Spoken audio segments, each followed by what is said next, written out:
Welcome to Mpowered Living. I'm Ann Sheu. On this podcast, innovative leaders and visionary experts share insights and practical tools for work, family, and marriage. Each episode, we'll explore how to elevate your life while staying grounded in what truly matters to you. You're working hard to navigate relationships, build a thriving family, and create a legacy of purpose. We're here to help you do that with confidence and intentionality. So if you're ready to live a life by design, you're in the right place. Let's dive in. Welcome back to Mpowered Living, the podcast where we explore the habits and conversations that help us build more intentional, resilient lives. I'm your host, Ann Sheu, and today we're talking about the habits that turn vision into action and how discipline can transform every area of your life. My guest today is Justin Maust, an expert EOS implementer, an entrepreneur, and the voice behind the mantra, success loves discipline. From overcoming burnout and procrastination to building high growth businesses and a deeply intentional family life, Justin shares how small daily disciplines have fueled his transformation, personally, professionally, and spiritually. In this episode, we talk about the origin of success loves discipline and how it changed Justin's life, how to create a simple but powerful morning routine to stay aligned with your vision, and what it means to define and actually live your version of whole life success. Let's dive in.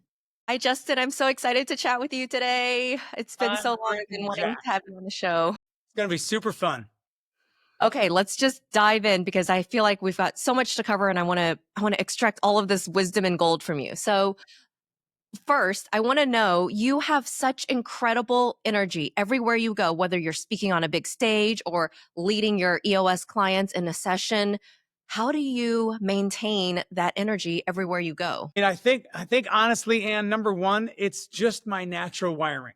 So I just naturally carry a lot of energy. But then number two, I've been trying to be pretty intentional around building some skills and staying healthy so that I can maintain. I have some heroes that are like mentors of mine. 107 years old was my one mentor that passed away 2 years ago, but he had a serious exercise regimen that kept him running his company till age 84 years old. So my other mentor is the founder of Hobby Lobby, David Green, and he's 83, running a $7.5 billion enterprise, and he's quick. He's so sharp and he's so on point. So I think for me to be running at 85, something of that magnitude, I got to have good health. So I'm intentional about my health, my nutrition, my exercise. I probably suck at the sleep thing. I know I need to work on that more, but that's how I keep my energy up.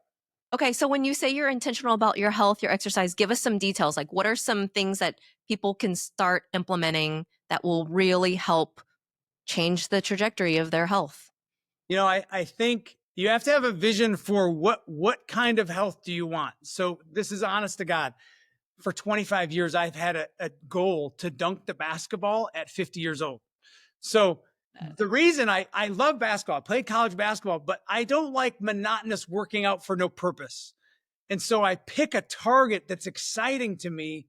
And then I'm like, I got to be in the range because gravity affects your ability to dunk a basketball. So if I'm carrying too much weight, I won't be able to get up 10 feet. I got to get about 10 feet, 8 inches, 10 feet, 10 inches to dunk the basketball. So when you say, what am I doing? I'm exercising 3 to 5 days a week at a minimum. And this specific season, because I just turned 50 last Friday, I've hired, and I'm like this close from dunking the ball. Like I'm so close. But nutrition, I care about what I put in my body. Like, they say abs are made in the kitchen. Mm-hmm. So what you eat, exercising, and rest. If you're trying to train for something, you got to recover those muscles. And so, one of the companies we own is like a nutrition store, supplement store. And so we care about vitamins, and I've been taking all kinds of vitamins and nutrients for years, like a couple decades. So we just care about what we put in our body. We care about how we care for the body. So work, rest, and play are a big deal to me. I'm probably a little too heavy on the work, but that's part of my vision. That's interesting because, okay, let me ask a question about your nutrition business. Mhm. How does a layperson know the difference between good vitamins and things that might just be fake junk? I mean, like, there's so much stuff out there. So here's my bad answer. They should talk to my wife because I don't know the answer to that question. My son Jalen is the general manager of the store, and my wife and Jalen, they work to figure out what are they putting in the store. Listen, high quality matters. Yeah. There's so much crap being sold in bottles. And so you just gotta do some research, or you gotta find someone you trust that can do the research for you. And don't not all vitamins are the same. Not all stuff is the same in a bottle. And so, Yeah. we eat pretty clean and pretty lean at the Most House because my wife buys the food and fills the cupboards, and so I eat whatever's there. That's great.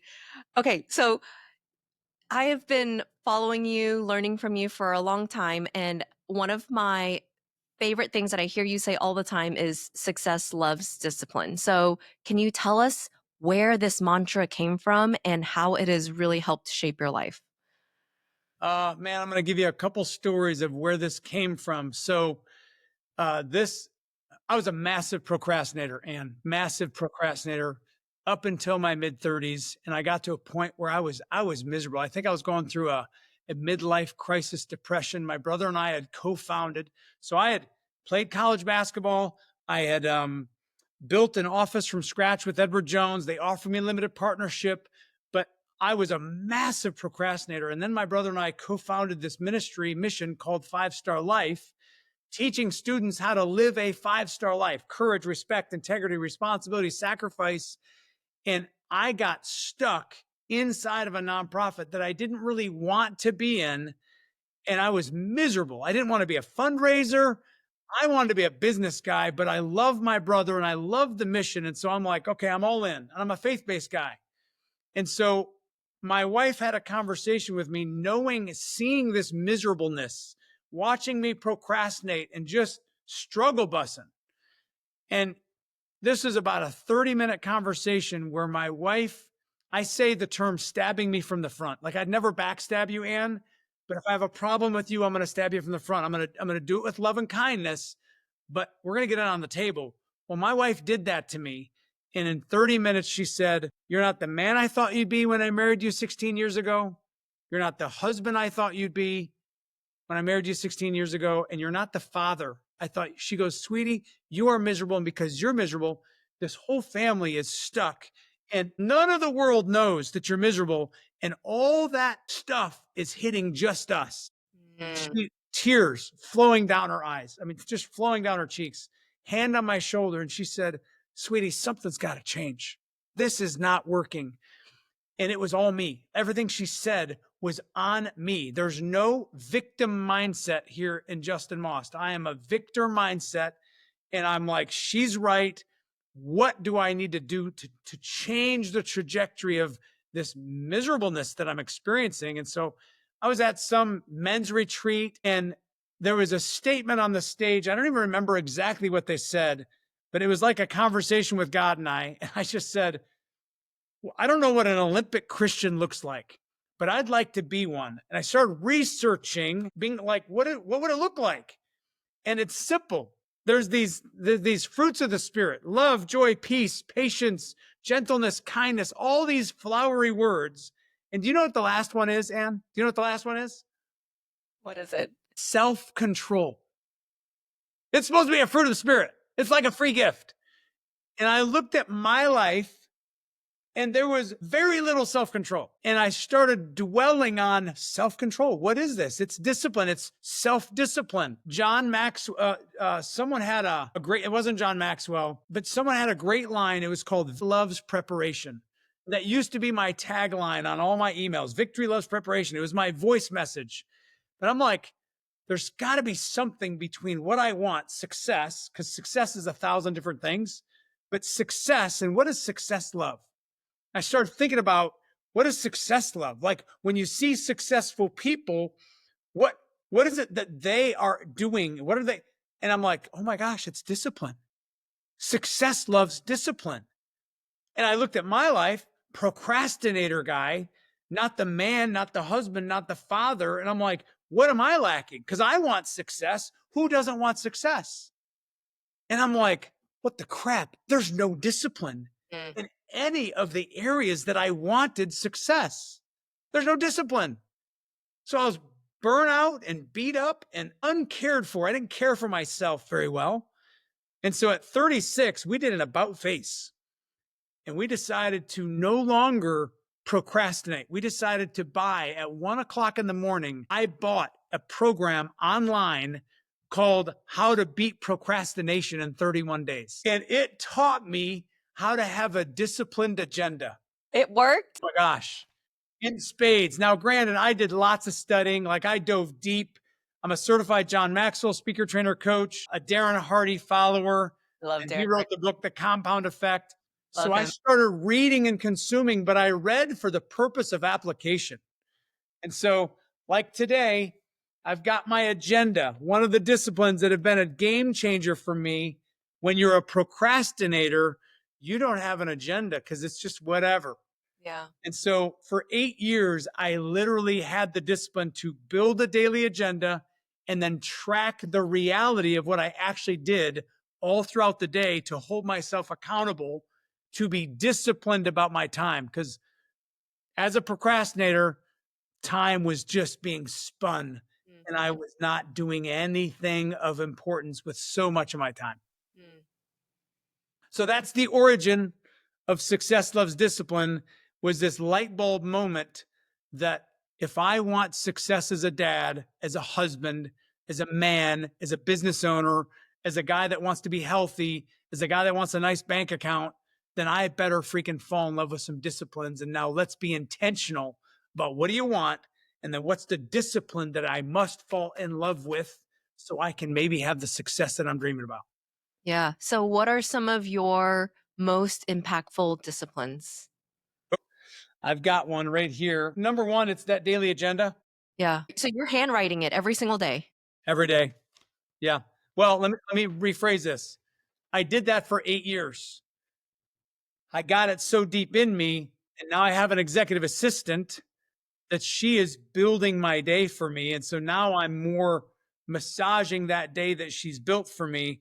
But one of the tools that has been super impactful for me, this is, Success Loves Discipline. And the first place that I want to display discipline is a disciplined mindset. And so I've got this thing called a morning power routine. And on here, I'm renewing my mind with some faith things, with my life vision, my 10-year target, my 1-year goals, my plan, my rocks for this quarter. If you know what rocks are, I'm an EOS implementer, but every 90 days, this is personally and professionally. And then I have some affirmations. I renew my mind with some affirmations of things I'm trying to grow towards, break through the ceiling on. I remind myself of my core values. I read a couple scripture verses, and then I have some power quotes. I'm a big one-liner guy. So just like love is the bond of perfection. Do you know why that's there? To remind myself that I want to be a great father and a great husband, and I want love to be the bond of perfection. And then I've got another line that says success loves discipline, to remind myself. It's my freaking tagline. And I say it every day because naturally, discipline doesn't come natural to me. I think there's some people that they're more methodically inclined. I'm a fly by the seat of my pants inclined guy. So I'd rather not have discipline. So it's actually a labor of love and conviction to own a discipline because it's just not natural to me. So that's kind of what I have. My morning power routine is a discipline because I think as I think, so I go. Yeah. How often do you update that worksheet and reprint it? At least once a quarter because I put in the new rocks, but I tweak some of the things. There's like a little prayer list I change, and there's some affirmations I change. This is a living, breathing document. Otherwise, it gets stale and too religious, and I don't like religious. I'm faith-based, but I don't like religious with no traction, religious with no purpose. So I change it to make it relevant, white hot, to keep me passionate. So I'm curious, what do you say to maybe if there's an entrepreneur that's listening and they're like a flaming visionary and they've consumed content that tells them that if they're procrastinating on something, they shouldn't do it. They should find the who to go do it. And that if they're flaming visionary, they don't need the discipline. Like, find somebody to be your match to complement that and help, cover your weaknesses. What is if somebody is kind of pushing back on why they need to be more disciplined and how that might be actually not leaning into their true authentic self, what do you say to that? So I got to be careful I say this because I agree with everything you just said, except for the fact that John Maxwell says, don't let your weakness overshadow your strength. So I looked at my life and there was no one I could farm out being a good dad to. There's no one I could farm out being a good man to. Hey, I suck as a man. Could you do that for me? No one I can farm that crap out to. So when it comes to I wasn't getting the results I needed to get for my life, then I need discipline there. Now, if it's in my company, I had to own some disciplines to be what I would say the best implementer that I can be in EOS, the best one I can be, the best version of me. You're going to get 100% Justin and then 100% EOS, Gino Wickman, Mike Payton, and whoever else I can model and copy and grab all of their intelligence. And then I deliver that Justin Maust style, but I had to apply some discipline to become the best implementer I could be. And that's my job. No one else.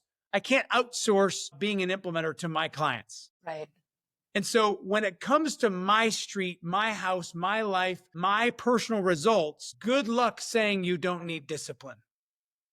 Like, just good luck. I think every visionary with discipline will produce more than a visionary without discipline. So that's I have enough weaknesses that I've covered and shored up all of the weaknesses that I can see where I'm supposed to deliver results with disciplines that help me get there. And then I lean heavy into my sphere of amazing people around me that they don't struggle with discipline like I do. I know we have to surround ourselves with those people because Yes. that's how we get things done. Yeah. Okay. So any other disciplines? You talked about your daily agenda and your morning. But I measure sleep. I try to get 7 hours a day. I've noticed that I will get sick more often if I'm not getting 7 hours. So I have in fact, I got shingles I was 41 years old and I got shingles.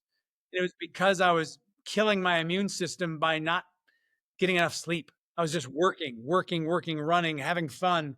And so sleep is important to me. Exercise is important to me.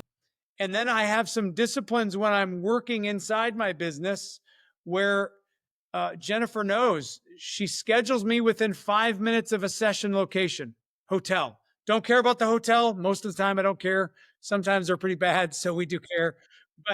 But it's a discipline that I have in the business to get me within 5 minutes of 5 to 7 minutes of a client session so I don't have to stress on travel. Another discipline I have is I take a certain set of vitamins every day. Another discipline I have is I try to spend 10 minutes in prayer every day. What else? There's a couple other disciplines in the business. I always get to my session an hour in advance. Without fail, I'm 99% solid. I'm always there an hour early. I usually try to get an hour and 15. That is a discipline. Yeah.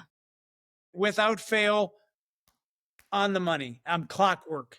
And this is from a guy that was a massive procrastinator that I literally showed up late to a keynote talk in my first year of having a leadership training company. Like, I'm going 105 miles an hour to get there just to not be late. And I was still late. The stress and the anxiety. So now I'm Mr. On Time. That's a discipline. Yeah. Any others? Have you heard of any from other people? Like, after you've started sharing Success Loves Discipline, what are some other ones that you've heard from people that have had their life impacted by this work? So financially, there's another one personally, financially. My wife and I have a discipline of a certain amount of money we put in towards our I don't call it a retirement account, but I call it my life after 65 account because I don't plan to retire, but I want some flexibility and freedom. Right. So we have a disciplined financial cadence. Every month she prints this beautiful sheet of all kinds of information that I get to review. So I stay abreast because I am not in the finances at all. Yeah. My wife runs all that. My assistant runs all that. But my discipline or her discipline is once a month, she gives me a sheet and it just helps me have a little piece around the trajectory. So Yeah. we do that. Obviously, inside of EOS, we have a disciplined weekly meeting. So there's tons of, the best way I could describe it is, Ann, tell me where you want to succeed. Right now, we're talking 3 to 4 days a week, jump training for Justin Maust. That's a short-term discipline that I'm going to do until I video myself dunking the basketball to prove to people like you, they're going to ask me, did you do it? Yeah. I'm going to have it recorded, but you know, I had a 7-mile open water swim and that discipline was 4 days a week I was swimming. Wow. And so whatever you want to do, find the discipline. So there's a lot of disciplines that we could go down the path. Some people, they have a discipline. My wife had a discipline that she took a nap midday. She changed her workout routine because she wanted to stay up late with our kids when they were going to bed, when they were raising our kids. That was a disciplined, intentional move. And so she took a nap, which gave her energy to like 11:30 at night. Some of the sweetest moments were with my wife when she was doing that. And I was owning my discipline of getting up at 4:35. So I was going to bed by 9:30. Good night, kids. Good night, family. Going to bed. So she was the one that owned that for years.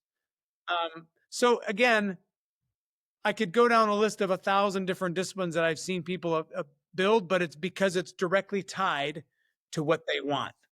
Yeah. Okay, so let's talk a little bit about what they want. I know you've built out this model, whole life success, and helps people get really clear about what they want. Can you tell us about that model and what you're doing with it? So I'm building it is what I'm doing, and I'm using it personally. But the model really stemmed around kind of this epiphany that I shared with you, where what does an Olympic Christian look like? My faith and all the other models I've seen had faith as one of the slivers of a whole life success. Like it was right next to health and right next to finances. And I just decided for me, everything in my life, I wanted to be informed by my faith. So the model, the idea is I'm in the center, not that I'm the center of the universe, but I'm in the center of, I can only control me. I can't control much else. I try to control myself. So I'm in the center of what I can control. And then around me is this faith bubble, this faith circle to say, all right, now what, with informed by my faith, what are the 6 key components for me to have whole life success? So faith is first. And then through the eyes of faith, what's the vision? And so we have, like the VTO, Vision Traction Organizer, for the vision, but it's a personal vision and it's my business visions. And so there's some disciplines for owning that vision component. Then I have the health component. And there's a couple aspects of your health. You've got your work, rest, and play. I call it warp speed, work, rest, and play. WORP, warp speed, because to be healthy, you kind of have to fit all of them in, and there's no judgment on how much work, how much rest, how much play, but you've got to decide what's the right cadence for you in work, rest, and play. And then it's just, your nutrition, your exercise, and your sleep. And then building some disciplines and setting some goals around, well, what do you want? What does it look like? We went through an entire nutrition transformation at the Maust House because of this component of processed foods are bad. Yeah. Like really bad. So we changed out the entire kitchen and all the cupboards and all the freezers and all the fridges. And it's like, we got healthy food in there. So if you're going to get hungry, you're picking up something that's good for you 98% of the time. Wow, that's incredible. So you got health, and then you have finance. There's a couple disciplines there around finances that are super critical. What do you do with the money? Where do you put the money? And how do you make the money? And so a handful of tools there. And then you have this career component. I'm shocked at how many people, they're in a business and they have goals for the business, but they don't necessarily have dialed in focused goals for their development, their career. Like, where do they want to be? And they're just kind of going along with the company versus, no, I have a vision for how I want to spend my time and energy on planet Earth. and a kind of impact that I want to have. And this is the exact career that will help me get there. So many people make decisions because this career came to me, or I got a great opportunity and this package is really good, but it's not even in alignment with the impact they want to have. So at best, they're going to be a C player in that company because they didn't do the lifting of vision clarity of their career for the max impact. And then the other component is growth mindset. And for me, I want to grow spiritually, I want to grow personally, and I want to grow professionally. So I call it the SP2 diet. And you better be consuming thoughts that level up your game spiritually, personally, professionally, because where I am today is not where I want to be in the future. And so I've got to change the thinking. And I can't know what I don't know, which means I've got to consume content. And what people do is they think I'm consuming content. No, content directly in alignment with your vision. I don't need to learn the latest leadership fad book. I need to consume the exact gap that I'm currently facing, and it's applied knowledge. It is not the fact that you have knowledge. Most people, I read a lot of leadership books. Yeah, but they're not doing anything with it. So it's really saying, what is the gap I'm currently experiencing? What's the leadership content that I need to put into my mind so I have a growth mindset? And then what's the action I must apply? And that's that read, listen, do, apply, change. Read, do, listen, like assess the gap, find the next material, and then change, and then go after it. So it's very intentional around my SP2 diet. And then you just have to have an abundance mindset in terms of, I want to grow. I'm going to grow. There's some people that have a fixed mindset. Very hard for those people to grow. Yep. And then lastly, it's relationships. I mean, we say in EOS, vision without traction is hallucination. And in my life, the span of however long God's given me on planet Earth, vision without relationship is wasted life. And so I want awesome relationships with my wife, with my kids, with my parents, with my colleagues, with my clients, but I don't need awesome relationships with everyone. Yeah. There's some people that I'd rather have a case of gout than be with them. Like, so I got to be intentional with my time. Who should I be giving my time to?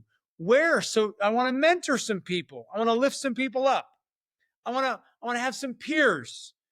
Who's my inner circle? Who are those people? Who need me to invest into them and I need them to invest into me? We're mutually helping each other like on a race. And then who are the people that I am trying to follow and pursue? And like this year, I get to host a day with David Green. He's the founder of Hobby Lobby, and I'm going to be the host. I'm going to bring 100+ entrepreneurs to this amazing experience in Oklahoma City because this dude is my mentor. He doesn't know it. He's written a couple books, but I follow him because he's 83, kicking more butt than most people I know.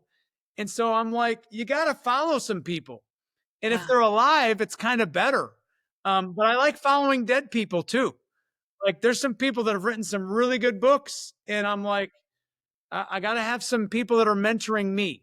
So relationships are really important. So you said that you're building this model, you're testing it on yourself. What have you noticed, or better yet, what would your family say has been the biggest transformation since you started working with this model? I think there's an old verse. I'm not sure where it is, but the concept is without vision, people perish. Without vision, people cast off restraint. And I think my wife would tell you, Justin is more focused now than he's ever been at being the best that he possibly can be. Like he's more intentional, he's more authentic, he's more himself with discipline than he's ever been. So it doesn't matter whether it's finances or my career or my health or my faith, there's more intentionality and we're gaining more traction now than we ever have. And that's that compound effect taking effect. like I've been doing this for a little bit now. And so we can look at the financial metrics and go, wow, we're gaining more ground now than we ever have. And it's because we started with back in 2006, we were running a nonprofit and my wife said, we have got to start paying off some of this debt. And so $250 a pop, she led the charge of that discipline. And it took forever to pay off $12,000, but she was unrelenting. Mm. And so now that we both are committed to some of this stuff, I've leveled up my thinking and my doing. So how I make money is coming easier. And then the spending, she's the master of. And so she's owning that piece and I get a little wiggle room, but that is, I think what she would say is the velocity of so many of these areas we see going up because we are more intentional with our time. Listen, everybody has 24 hours. Yeah. Yeah. So you have the same amount of time and then everybody's given a brain. Granted, I think mine has a couple steps short of the full stairway, but I'm working with what I got. And so we're leveraging the best that we have. And so I think that's all I look at is, I want to hear well done, good and faithful servant, because I'm a faith-based guy. So I'm not putting that on anybody else. But if that's my vision of what I want to hear, then what are all the steps I need to be taking? What are all the disciplines for me to live my best life? So I literally can have whole life success. You can have it. I can have it. Anybody can have it, but they got to define it and then build the disciplines all connected. And some people say EOS is overwhelming because it's so many things in the business. And I would say, yeah. And I think my life is more important than my work as an EOS implementer. Yeah. And I would say my life as an entrepreneur is more important than my businesses. And so few people own the disciplines of building the kind of life that would give them whole life success. And so that's not on my watch, not for me. So if somebody is listening to these 6 components and they're maybe they're feeling a little stuck, where do you recommend that they start? Which component is the first one? Because, in EOS, we talk about traction first. We don't start with the vision. So is that the same philosophy that you share? And so give us some pointers. Where do we start? So there's actually 8 components. There's the 6 that I mentioned. There's the faith in the middle. And then on the outer ring, the last component is discipline. Because I'm saying, okay, if this is my faith, this is my vision, what are the disciplines I need to own my vision consistently? Yeah. This is my health. And what's the vision for my health? And then what are the disciplines I need to own consistently? So I would say in a whole life success, what's the discipline? What's the area of your life that is causing you the greatest pain or the agony that you need to change? So for example, when my wife had that 30-minute conversation with me, I wasn't automatically thinking about my finance component. That wasn't it. I went directly to the growth mindset component. That's where I needed to get my shit together. Pardon my French. Yeah. I needed to get my crap together on my growth mindset. And then I needed to decide what is the career. And so I was working on, in my personal life, I was working on my spiritual intake, my personal development, and then I was working on my career component because when she told me that, I was working inside of a nonprofit.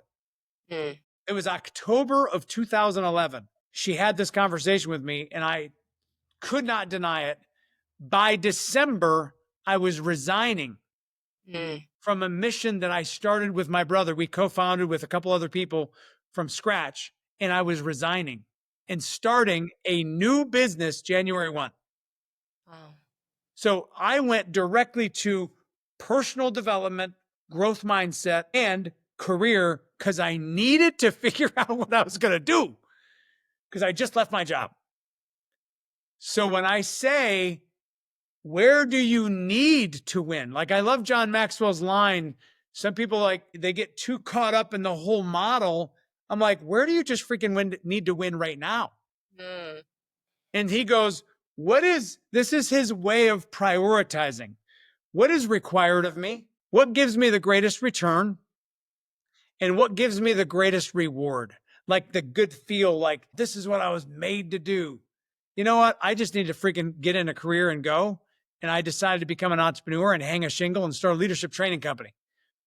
You know, I had a contract of $2,000 a month starting in 2012 to start my leadership training company. And I needed $5,000 a month to pay all the bills. My wife wasn't working. We had 3 kids and I started from scratch. I had less than $10,000 in the bank account between my IRA and my bank account. And we started with $5,000 investment into John Maxwell certification. Wow. So now I had between $5,000 and $10,000 left total. And so I needed career and I needed to get my shit together. That was the area that I focused on. Yeah. So if anybody's listening to this, don't get all whacked out and thinking you have to win in all 8 components. Mm-hmm. Where do you need to win? What is required of you right now? Or what's giving you the greatest pain point that if you just leveled that up? Another thing I would say is something around exercise and sleep to me that it's easy to get some small wins with nutrition and exercise. And when you get winning there, your body feels better. And then it gives you a little confidence to take a step into something that might be a little longer play. Yeah. But they call it, James Clear calls it habit stacking. I would call it some discipline stacking of, man, if I can win health wise or fitness wise, and I can just get some endorphins going in that direction, it might give me the courage to focus on another area that's really important. So that's another way I would look at it is, hey, where are some easy wins? Yeah. So for me personally, I think I get tripped up on having this amazing vision of what my health should look like or what my nutrition should look like, what my fitness routine should look like. And it becomes so grand that I end up procrastinating and I don't start on it because I'm like, I don't have time to work out 4 days a week and incorporate a meditation practice and also go to a yoga class and do all these things. And so then I don't do it. And so how do you get over that head trash of it's got to be this big, amazing, transformative habit discipline, right? It's really hard for me. Like my brain operates very black and white. And so it's hard for me to think in like little baby step wins because I'm like, I see the big picture. I want the health that I see on social media or whatever I think it should be. And so then I can't even take that first step because I'm like, I don't have time for that. Yeah, I love what you're saying. Sometimes your vision can overwhelm you of what you want. I want to win in all these areas. Yeah. That's not at all how most people win. They start small and they own the little baby steps and they don't start in all 7 areas or 8 areas. That's like a train wreck waiting to happen. That would be I did. You know what I did? I had nothing but a journal that I worked on for more than a year just to get the discipline of having a daily agenda. My body fought it like crazy. My mind fought it like crazy. And some days it'd be 4:00 in the afternoon and I hadn't done my agenda yet. And guess what? I would say, well, I'll just start tomorrow. And finally I got to the point of, nope, I'm doing it right now. PM, what am I doing the rest of the day? I'm going to win the rest of the day. And I got committed to just building a discipline. And so where do you start? Where do you want to win the most right now that would give you the biggest lift? Mm-hmm. And what's the activity? And then here's the trick. Measure it. Measure it. There's some areas of my life right now that I don't even measure anymore. It's not what I would call a discipline that I'm tracking because it's pretty dang ingrained. It's dialed in. Yeah. I don't track, does Jenny give me a financial report every month now? Right. did we put away X number of dollars? I don't track that. I kind of track it saying, hey, are we doing that? But I'm not measuring that right now. That's not my priority. I've Yeah. got some other things. I got to dunk the basketball like in the next 3 months. So I got a couple of those. So, so it's, I want to win. And so if there's an area of weakness, then I have to track it. And I start small. What's a realistic discipline that I could own and be accountable to? And I could look at myself in the mirror saying daily, what was I supposed to do? Did I do it? Yes or no? Mm-hmm. People struggle with self accountability. So then they find a friend, a partner. Yeah. And that would be my next go to is saying, okay, if you're struggling, if you really want the accountability, find a friend Mm-hmm. and just say, I'm going to send you this every day. And if you don't get a text from me, I want you to blow me up. Yeah. So I am very simple, very simple. I get too overwhelmed when I'm trying to track too many different things. And you have to build up an appetite for some of this stuff. Yeah. So give yourself tons of grace. No one is trying to suck. Just repeat that to yourself. I'm not trying to suck. Now, what's the area that I want to work on? What's the discipline I should own? How am I going to track this? Can I track it daily? If I can track something daily, the odds go up that I'm going to start getting some results in that area. Does that make sense? Yeah. Can you give us some practical tips on tracking? Like, are you drawing out a table or are you just writing the dates and you check a box next to the date? Like, what does it actually look like for you? For me, there's a tool called Habit Tracker. It's an app. Mm-hmm. And eventually I might even try to build an app, but there's a bazillion of these things out there. So I used to track it by way of tick marks in my journal. Yeah. I used to. And there was just a handful of things I was tracking. And then I built a spreadsheet and I called it my war tracker because I was trying to declare war on habitual mediocrity in my life. And I would look at areas. I'm like, yeah, that's habitually mediocre. I want to declare war on that. What's the discipline that's going to get me there? And so I'd check little boxes. And I had 5 to 10 measurables that were helping me have that whole life success for those key areas. And the beautiful thing is these things can shift and move. So I strengthen one of the components and I feel good about it. And I got the discipline in place. All right, what's the next set of disciplines? Or what's the next one? And so it's really a one at a time approach. Yeah.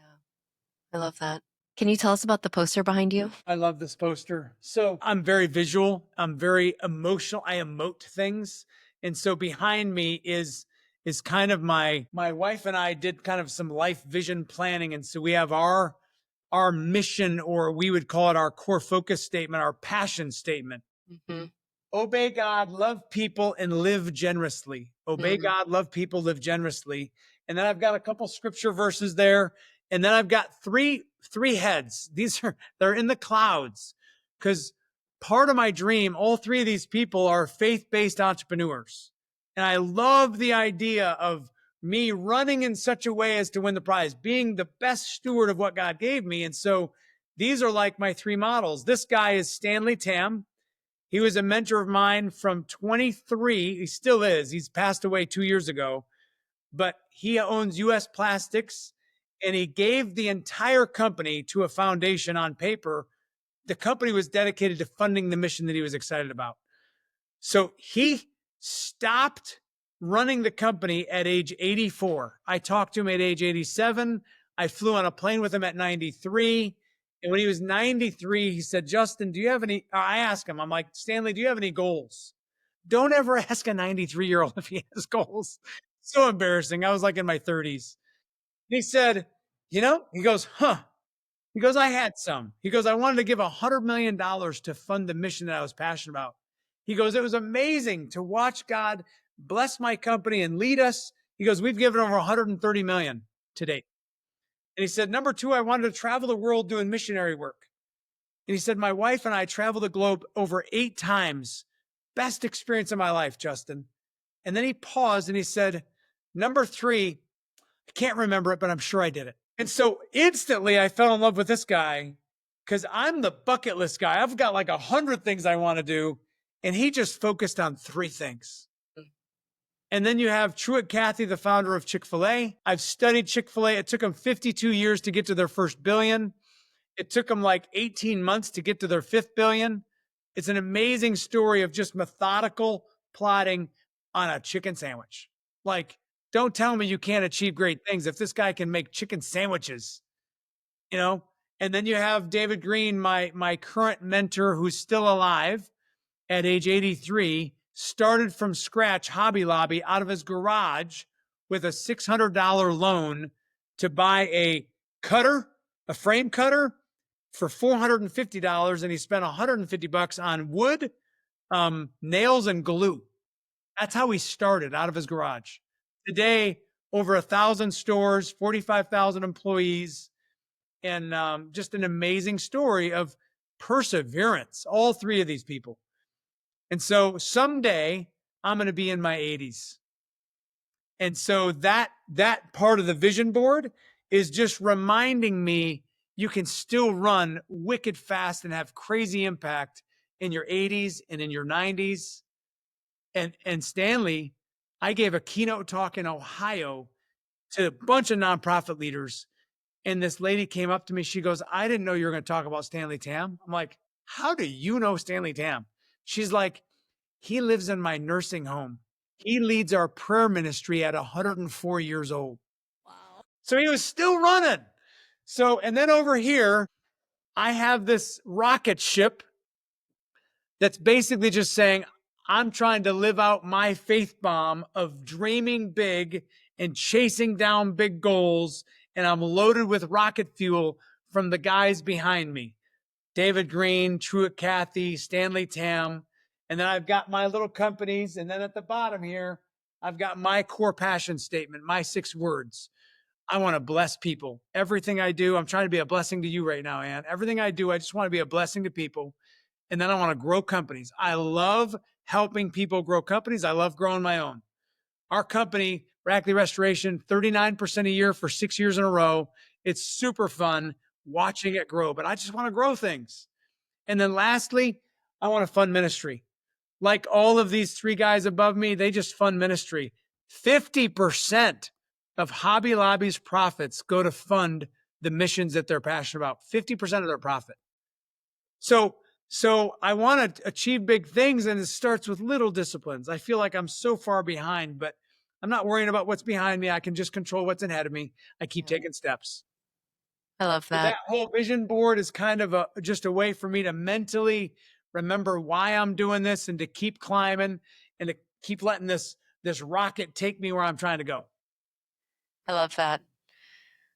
Okay, Justin. So if people are listening and they want to learn more about you or they're curious about some of your work, what are some of the big projects that you're working on and how can people get in touch with you or work with you, find out more?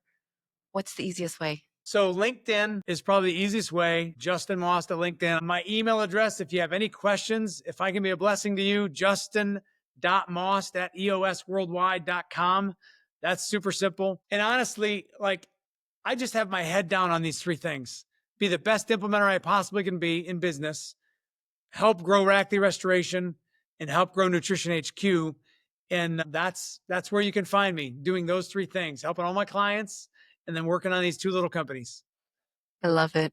Thank you so much for sharing with us today, for being here, for spending this time, for blessing us with all this wisdom. So thank you. Appreciate you so much. And I think you are a freaking rock star. And every time that we've talked, I'm like, oh my gosh, she is so dialed in. So I just want to thank you for letting me be a part of what you're trying to build, because I know you have this empowered program and it is helping people take ridiculous steps. Like, you're helping people own disciplines that they were not owning. And it is changing the trajectory of their lives and their families and their futures. So I'm all in. Anything I can do to be a blessing to you, because you're freaking awesome. Thank you so much. I appreciate you, Justin. Yeah, thanks. Thanks for tuning in to Mpowered Living. I hope today's conversation sparked some inspiration and gave you tools to live more intentionally in your family, work, and life. If you enjoyed our episode today, be sure to subscribe so you never miss an inspiring story or actionable takeaway.